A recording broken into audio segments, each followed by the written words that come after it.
Jake, we are back with more baseball. Unfortunately, no day baseball games because we're still screwing this up, apparently. Yeah, seems to be a common problem.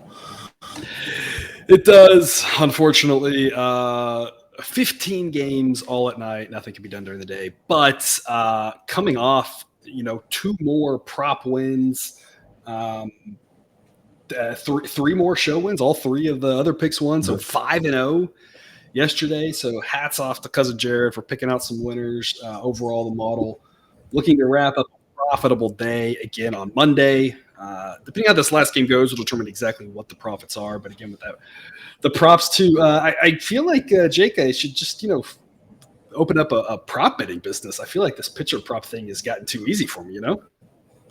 Ooh, be careful what you say. You've been hot, but pride comes before the fall. Hey, but as much as I joke about that, I always say, like, as easy as it was on Monday, right? It's not always that easy. It's not supposed to be that easy, and it's all about the long run. And that's why I always say, people, like, when we have a bad day, we're not going to get too down. We have an up day, we're not going to get too up because we're slow and steady. And you said something on the NFL show that I really liked, where you're just talking about with the money line betting. Is just sometimes you just got to suck it up. Take minus odds or plus odds, even if it's uncomfortable.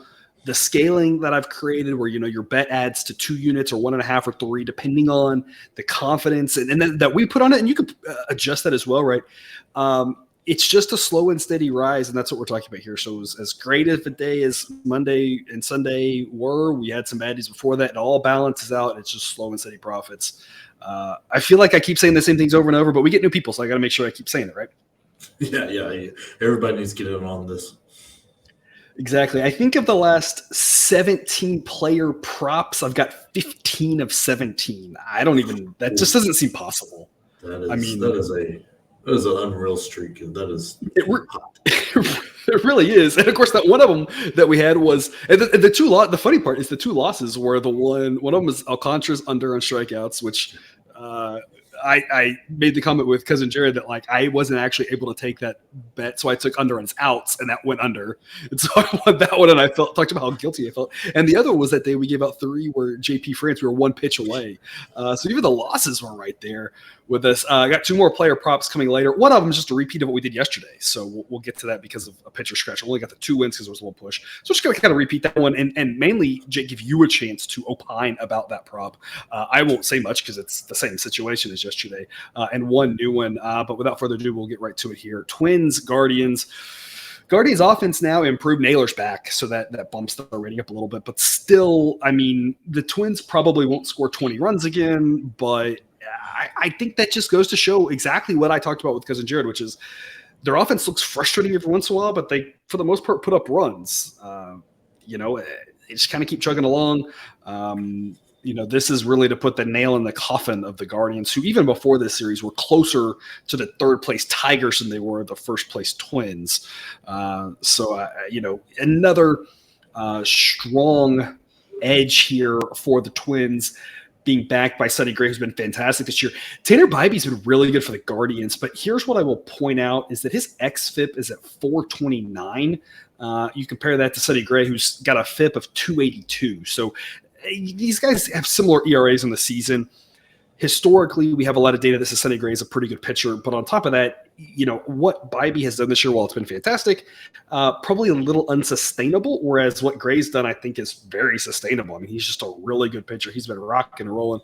And, we like the Twins to win again here. Model gives them a 55% chance to win on the road. Minus 121 should be the correct price. Minus 105 gets you to an A grade. We're going to play minus 110. It's a B grade. Jake, tell us more.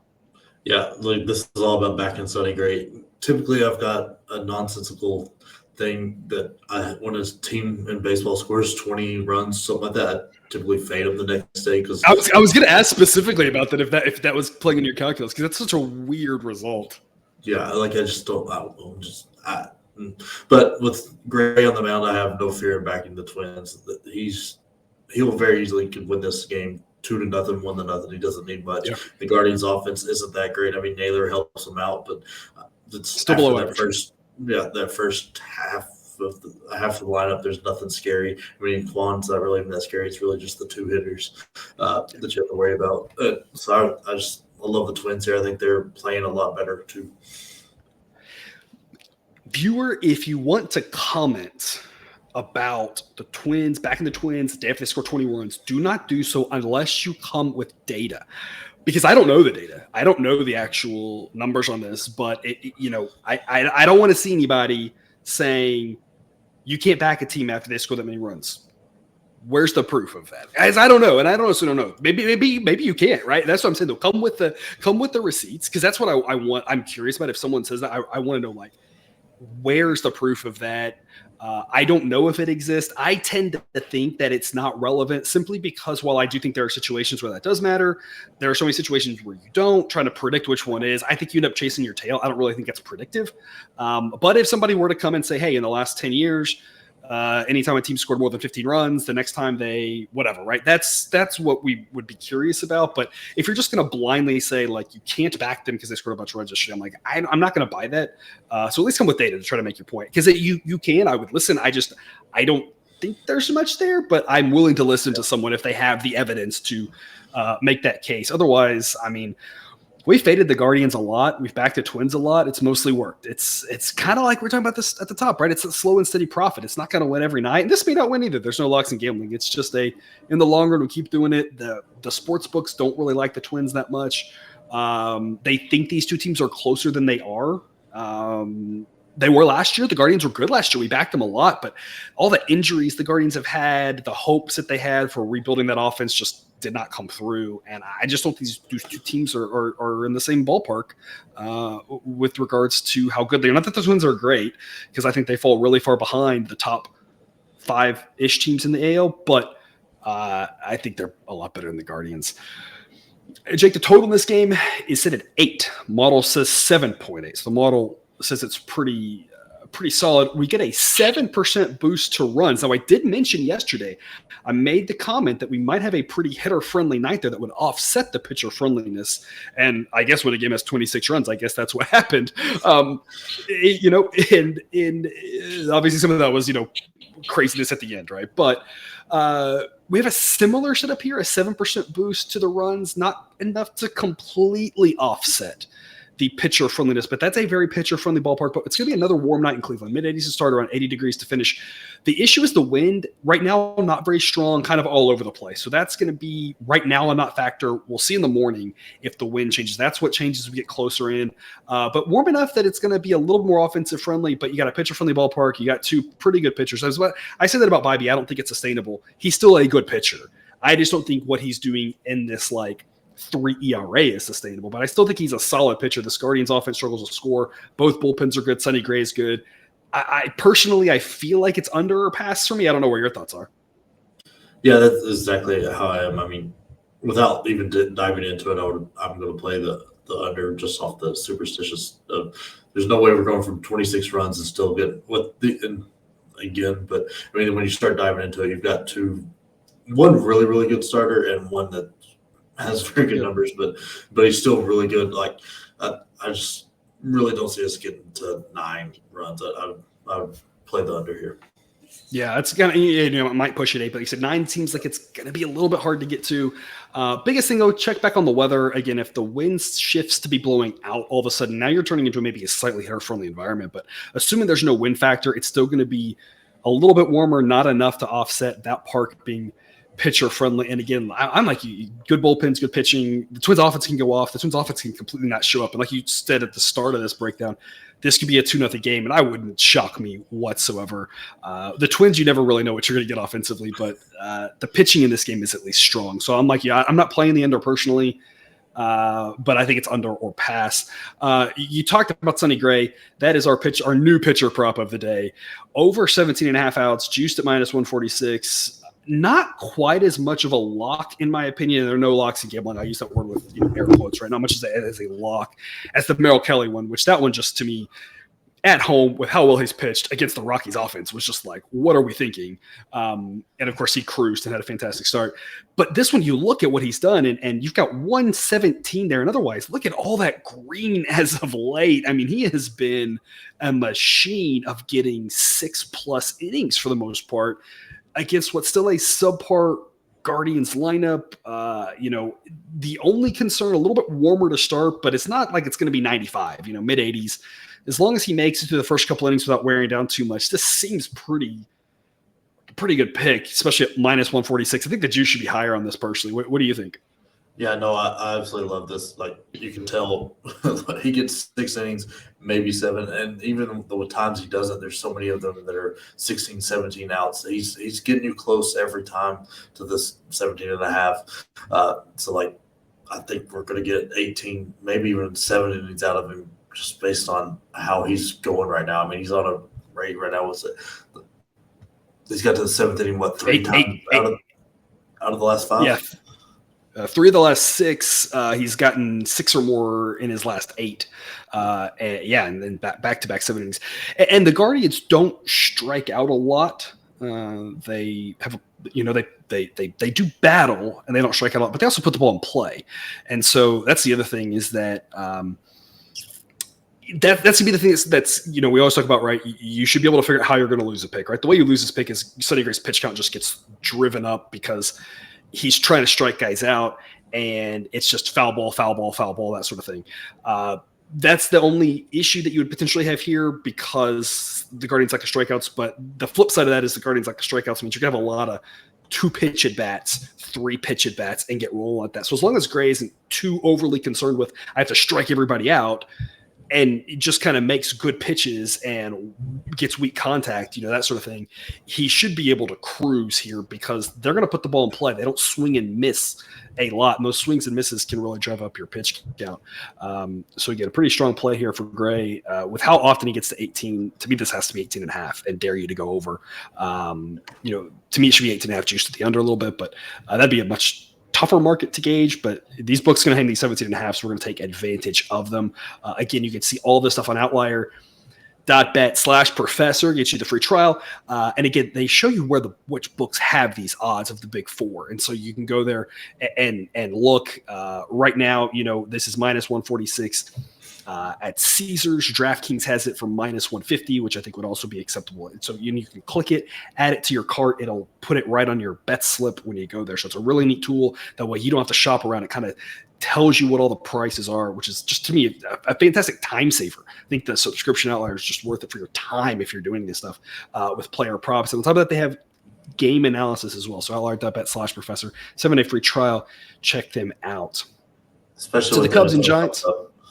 Especially with the NFL coming up. Reminder, we have the NFL show, NFL Survivor Pool. If you're with us on Dub Club, so you can sign up to be on Dub Club, and you got a chance to take home a 3-year subscription of our Dub Club for NFL stuff. So a lot of fun stuff coming up with that. Giants Cubs, we covered this game yesterday with the, different starting pitchers in this one, not quite as quality of starting pitching as we had on the day before. Kyle Hendricks for the Cubs, who is one of those pitchers that does have a little bit stronger home road splits than average. We always see it with every pitcher, but his are a little bit stronger than usual. Ryan Walker is going to open for the Giants. We are assuming Sean Manaea is going to get some bulk innings. He's been a guy they've really turned to for some bulk action there. He's pitched perfectly fine. You can see his rating on screen. That starter inning is for Manaea of a 98. Whether it's Wood or Manaea, or I guess Stripling's done it. Now I guess he's on the IL. But, I mean, the Giants just, pull these guys out of a hat with this bullpen game, bulk game. I mean, we've talked about they've done it all year.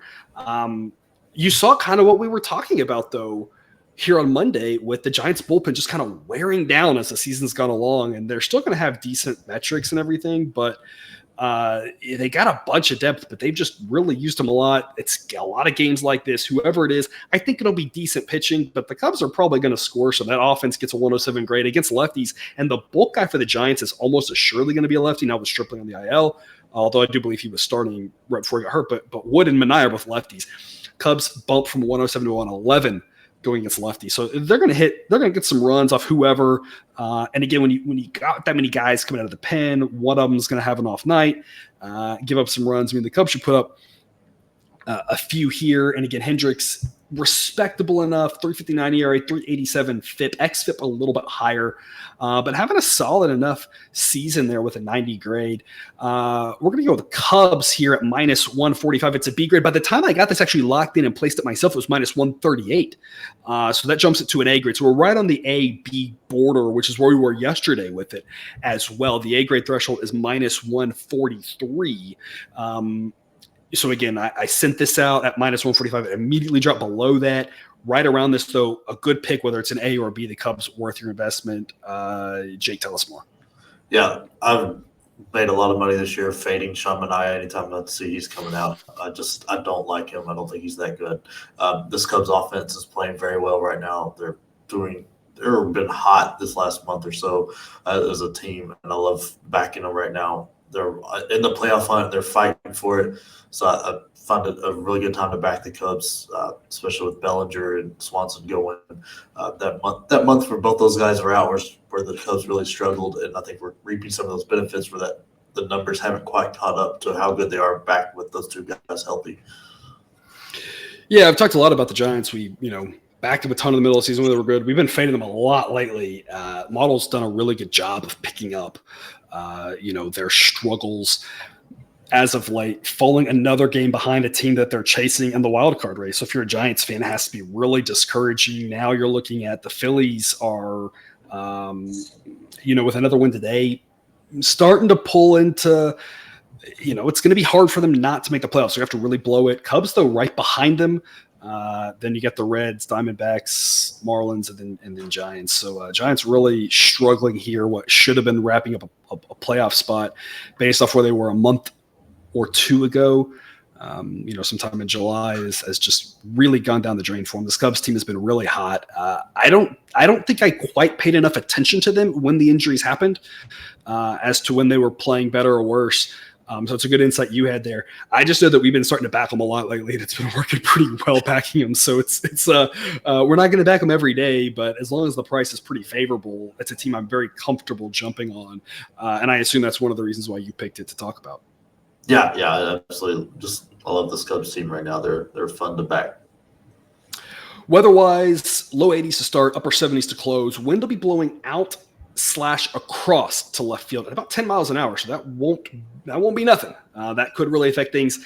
Big difference, though, if it's blowing out versus if it's blowing across. So again, definitely want to check that weather. That may be one where you want to manually check that weather, 2-3 hours before first pitch. Right now, with the model kind of hedging and saying could be out, could be across, projects 10.8. So another high projection, projected a lot higher for Monday, and the starting pitchers were able to overcome that.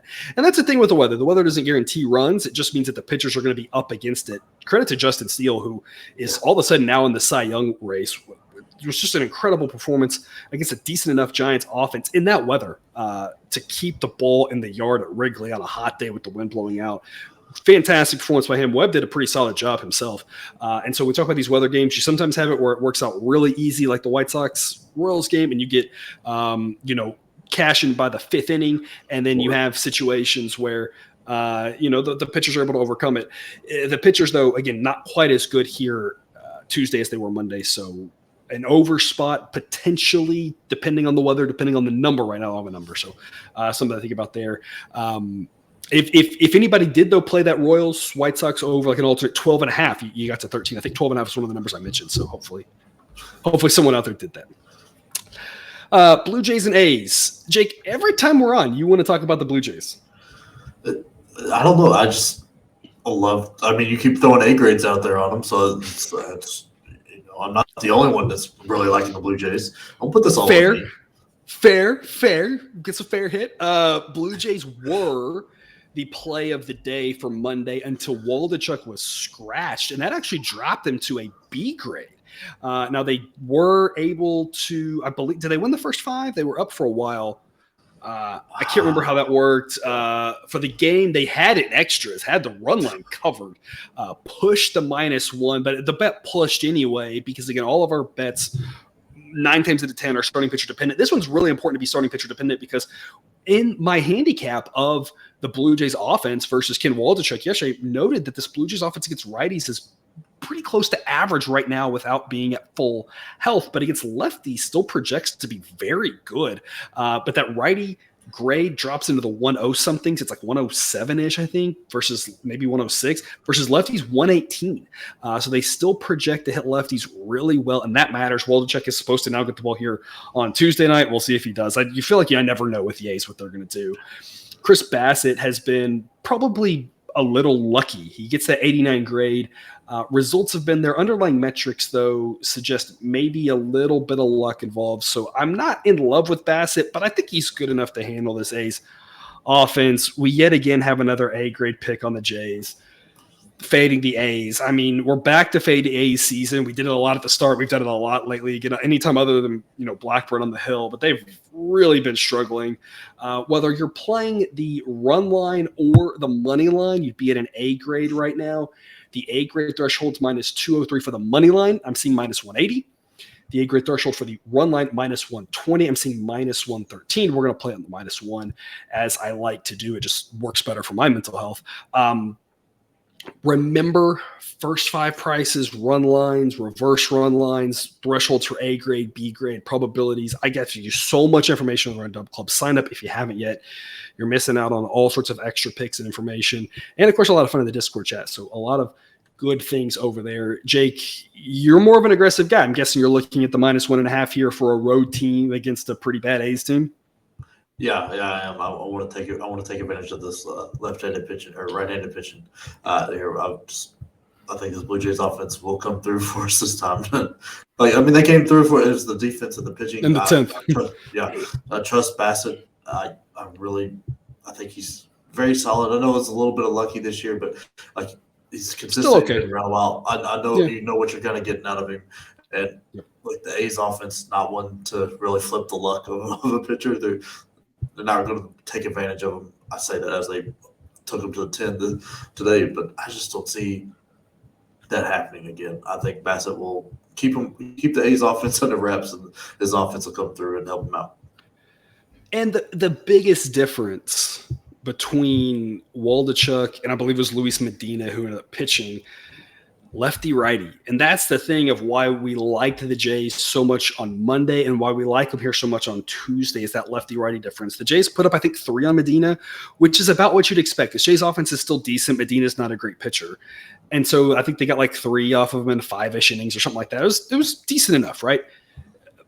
This Jays offense against a lefty projects to do better. It's more likely they end up getting 5 off of Waldichuk rather than just 3. And that doesn't mean that the A's can't put up a bunch of runs and get to a reliever or 2, that sort of thing, but it's just less likely. The Jays are coming from Colorado where weird things happen in relievers. Sometimes just they can't find the spin on the ball. They talk about everything works different in altitude, right? So it's just a different set of Oakland. It's just a normal park, right? I mean, it's got a lot of foul ground, pitcher friendly, but there's no weird altitude, no weird heat, no weird anything like that. So the probability that happens is a little bit less. Like Bassett's going to be decent enough, probably like 6 innings, 2 runs type thing. It's not going to be It's not likely he throws a no-hitter, but it's not likely he gets lit up either, right? Those are tail end of the distribution things. He goes out and gives you some solid innings. The Blue Jays should put up runs off of a lefty, and that sets us up for a nice Blue Jays victory here. However you want to play it, I don't disagree with the run line. Again, I just like the -1. I just like the -1. Again, that's a personal thing. However way you're taking it, again, there's good edges on all of them.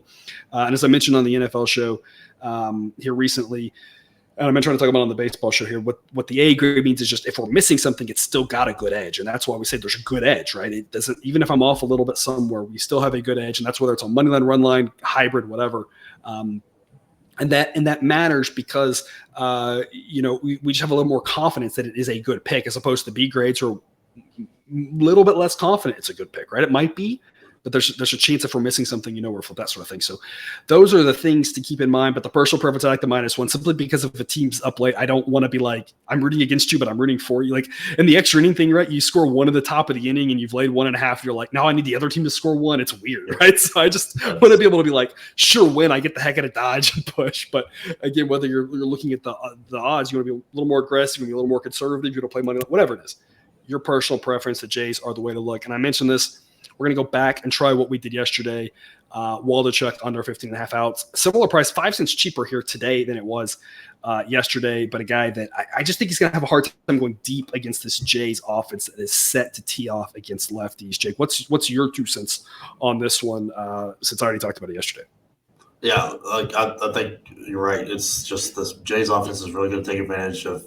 He's not a great pitcher by any stretch, maybe not even average. But this Jays offense is very good, and he's going to struggle the whole way. I think he gets chased fairly early. Yeah, it's we kind of talked about this yesterday, right? There's a chance that the A's just decide to let him keep going out there and getting outs, but at some point his pitch count's going to get up. It's more likely he gets chased in the second or third, or his pitch count's driven up by giving up just a run here, a run there, that sort of thing.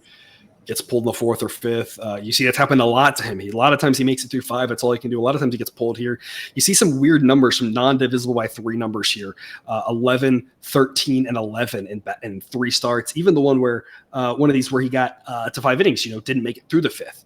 So, I mean, a lot of situations where he's not being able to get out of innings. And so that bodes well, gives us a lot of chances to cash this one. Again, Outlier.bet /professor. Check that out if you haven't yet. Check out the Dub Club if you hadn't yet. Check out all the things. I got a bunch of fun links in the show description. Jake, what do you got for us as your parting thoughts? Look, I'm just blown away that Waldichuk and Sonny Gray have basically the same prop. They're at 17.5. Like looking at where they both are, it just seems wild that you would hang the same number for both those. Well, guys. It's slightly different. You have one 15F, one 17F, but they're both similar in that one is on the north side of 5 and one's on the south side of 6, right? Yeah. So it's like it's surprising that they're so close, right? I feel like Waldichuk should be 14.5 and Gray should be 18.5 because it's almost like key numbers in football, right? It's like the divisible by 3 number is a key number here. Not that every pitcher finishes an inning, but managers like to let them finish. So that's kind of your key spot there. And the fact that they're in the same grouping, it'd be like in football if you have a team favored by 7.5 and 9.5. You're like, those aren't the same, but they're pretty similar, right? There's not a lot of difference between those 2 numbers. And yeah, it's just so surprising, especially Waldichuk against a Jays offense that I still think is good. And I mentioned this yesterday. I think that's why we're getting value here with the Jays as of late. They're not healthy, but I think people are giving them too big of a downgrade, overestimating what those guys are worth. Obviously a guy like Vlad's having a disappointing season. That's part of the reason why their offensive grade has dropped. But they still have a lot of talent there. And even with Vlad's disappointing season, he's still a good hitter. And, you can't just completely ignore what he did last year. That has to matter still a little bit, whether it's only a third or a quarter or something. So these Jays offense is good. I think it's all getting value here that people are like freaking out, like the injuries killing their chances. And it's like, there's still a good offense, Still a very good offense. And I mean, Vlad's having a bad year, but I mean, that hitter from last year comes out every once in a while. So it's really hard to just ignore the fact that that's in him somewhere. Yeah. And of course, a bad year for him is still like an above average year for like 60% of players, right? It's a bad year because he's not hitting, he's not slugging, 600 or whatever that we're hoping he can do with a 50 home run season or something. Obviously, again, not a great season, but for his standards, like you said, still a very good hitter. Yeah. Anyway, that's all we've got then for this episode. Thanks for tuning in here to Picks with the Professor. Don't forget to subscribe so you can enjoy the sports betting content from this channel. It's dropped right into your feed again. Football coming at you all week and more baseball. But until we see you again, as always, best of luck. And remember, you can eat your betting money, but please don't bet your eating money.